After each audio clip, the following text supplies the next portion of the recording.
सगळ्यांना माझा नमस्कार. मी डॉक्टर पराग लाड, हँड सर्जन. मी ठाणे, महाराष्ट्र, मुंबई, इंडिया इथे प्रॅक्टिस करतो. आज मला तुम्हाला आमच्या मेडिकल प्रोफेशनबद्दल काही ज्ञान द्यायचं नाही आहे. सध्या भारतात होत असलेल्या कुंभमेळ्याबद्दल खूप विशेष चर्चा चालू आहे.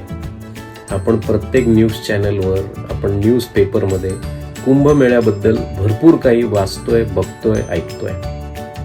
कुतूहल म्हणून मी थोडासा अभ्यास केला आणि ती इन्फॉर्मेशन, ती माहिती मला सगळ्यांपर्यंत पोचवायची आहे. पहिला प्रश्न म्हणजे कुंभमेळा म्हणजे काय? कुंभमेळा म्हणजे, कुंभ म्हणजे घडा, मेळा म्हणजे जत्रा. आपल्याकडे पाण्याचे घडे असतात, तसं एक मोठं जमिनीचं पात्र ज्याच्यामध्ये गंगा नदी आहे, त्या गंगा नदीचा घडा, इथे होणारी जत्रा, याला आम्ही म्हणतो कुंभमेळा. आता ही कुंभमेळा, हा जो कुंभमेळा चालू आहे, हा प्रयागराजलाच का आहे, आमच्या नेरळला का नाही, किंवा तुमच्या कोइंबतूरला का नाही, किंवा तुमच्या गावाला का नाही? या प्रश्नाचं उत्तर खूप मजेदार आहे. याचं उत्तर मी तुम्हाला देईन. पण कुंभमेळा जो आहे हा 4 शहरांमध्येच होतो.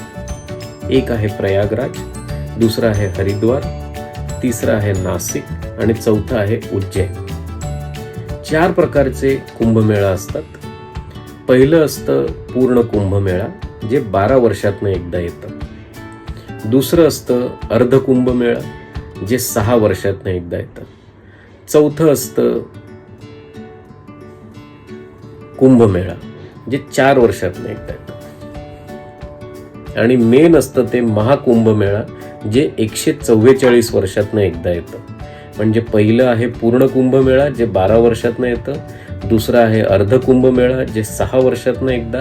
मग कुंभमेळा, जे 4 वर्षातनं एकदा.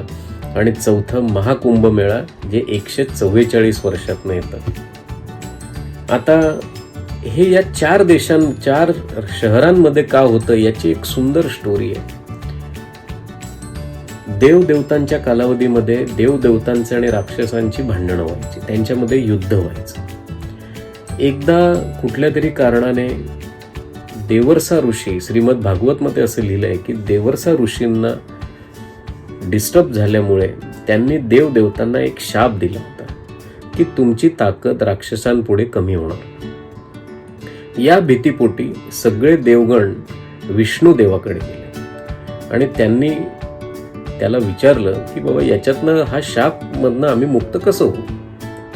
विष्णू देवाने सांगितलं, बाबा तुम्हाला समुद्र मंथन करावं लागणार. समुद्र मंथन म्हणजे आपण जी छास बनवतो, ताक बनवतो, ते मंथन तुम्हाला करावं लागेल आणि त्याच्यातनं जे अमृत निघेल ते जर तुम्ही प्राशन कराल तर तुम्ही राक्षसांहूनही बलवान व्हाल. आता समुद्र मंथनाची तयारी चालू झाली. त्यांना कळलं आपल्याच्याने होत नाहीये. त्यांनी काही राक्षसांचा उपयोग केला. या परिस्थिती, या सगळ्या युद्धामध्ये किंवा ह्या सगळ्या प्रोसेसमध्ये इंद्रदेवाचा मुलगा जयवंत याने ते समुद्र मंथनातनं निघालेल्या अमृताचा काही भाग घेऊन पळ काढला. आता तो पळ काढल्यानंतर 4 ठिकाणी थांबला. 4 ठिकाणी त्यांनी तो घडा ठेवला आणि त्या घड्यात असलेलं जे काही पाणी, अमृत जे काही आहे ते सांडले. हे त्या 4 शहरांमध्ये सांडलेलं आहे. म्हणून ही 4 शहरांमध्येच कुंभमेळा होतो. प्रयागराज, हरिद्वार, नाशिक आणि उज्जैन. आता हे झालं त्याच्याबद्दल. मग हे 12 वर्ष, 6 वर्ष, 144 वर्ष, ही काय भानगड आहे बाबा? आता असं म्हणतात, ते जे देवदेवतांचं युद्ध चालू झालं या सगळ्या कारणांमध्ये, ते 12 दिवसांचं होतं. आणि देवदेवतांच्या काळाचा 1 दिवस म्हणजे आजच्या काळचं 1 वर्ष आहे. म्हणून 12 वर्षामध्ये हा कुंभमेळा होतो, पूर्ण कुंभमेळा. पण आपण आजच्या वैज्ञानिक युगामध्ये आहोत. आपण या सगळ्या गोष्टींवर विश्वास ठेवायचा का? नाही ठेवला तरी चालेल. पण याच्या मागे एक सायंटिफिक रिझन पण आहे. म्हणजे हे जे कुंभमेळा होत आहे, हे कोण ठरवतं? म्हणजे माणूस ठरवतो का? किंवा हिंदू धर्म ठरवतो का? नाही. तर आपली जी सोलार सिस्टम आहे, म्हणजे आपलं जे मेन युनिव्हर्स आहे, आपलं हे जे जिथे आपले सगळे ग्रह फिरतायत, ह्या सगळ्या ज्या ब्रह्मांडामध्ये सगळ्यात महत्वाचा ग्रह आहे बृहस्पती ग्रह, म्हणजे ज्युपिटर. हा जो ग्रह आहे, जसे सगळे ग्रह सूर्याभोवती फिरतायत तसा ज्युपिटर हा ग्रह सुद्धा सूर्याभोवती फिरतोय आणि त्याला एक प्रदक्षिणा पूर्ण करायला 12 वर्ष लागतात. म्हणून पूर्ण कुंभमेळा 12 वर्षात होतो कदाचित. मग हे 144 वर्ष काय भानगड आहे? असं म्हणतात की जेव्हा तो 12 वर्षाची एक प्रदक्षिणा, कोण? ज्युपिटर सूर्याभोवती, असं तो जेव्हा 12 वर्ष करतो तेव्हा त्याच्यानंतर तो त्याची रास, म्हणजे तो एका राशीतनं दुसऱ्या राशीत जातो. म्हणून या कालावधीला 144 वर्ष लागतात असं म्हणतात. मग काय वैशिष्ट्य आहे याच्यामध्ये की पृथ्वी, ज्युपिटर आपला जो बृहस्पती ग्रह आहे आणि सूर्य हे या कालावधीमध्ये मोर ऑर लेस एका लाईनीमध्ये असतात आणि ती जी लाईन जाते ती या 4 शहरांमधनं जाते असं म्हणतात आणि त्यातल्या त्यात प्रयागराजमधनं झाली आहे. म्हणून इकडे एवढ्या संख्येमध्ये लोक उपस्थित असतात. सो ही त्याच्या मागची ही स्टोरी आहे. आणि लोकांचं असं म्हणणं आहे किंवा मानणं आहे की या कालावधीमध्ये जर मी गंगा नदीत आंघोळ केली किंवा या परिसरात जर मी आलो तर माझी सगळी पाप धुतली जातील, मला तपश्चर्या माझी पूर्ण होईल, असे त्यांचे विचार आहेत. याला दुसरं हिस्टॉरिकल इम्पॉर्टन्स असं दिलं जातं की ठीक आहे, हे देवदेवतांच्या काळातल्या गोष्टी आहेत, आम्हाला प्लॅनेटच्या पण गोष्टी कळल्या, पण हिंदू धर्मामध्ये, सनातन धर्मामध्ये या कुंभमेळ्याचा प्रचार सगळ्यात जास्त कुठून सुरू झाला किंवा कोणी केला? तर ब्रिटिश जमान्याच्या काळात, आपल्या स्वातंत्र्याच्या अगोदर 1857 ते 1870 याच्यामध्ये आदि शंकराचार्य यांनी या 4 शहरांमध्ये जिथे कुंभमेळा होऊ शकतो, प्रयागराज, हरिद्वार, उज्जैन आणि नाशिक, इकडे हिंदू धर्माची स्थापना केली.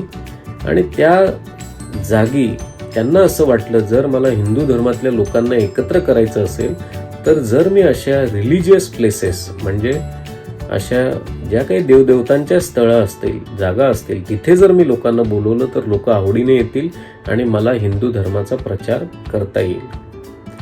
एवढंच नव्हे तर ह्या कुंभमेळ्याची माहिती ही अब्दुल फजल यांनी पण आपल्या पुस्तकांमध्ये लिहिलेलं आहे.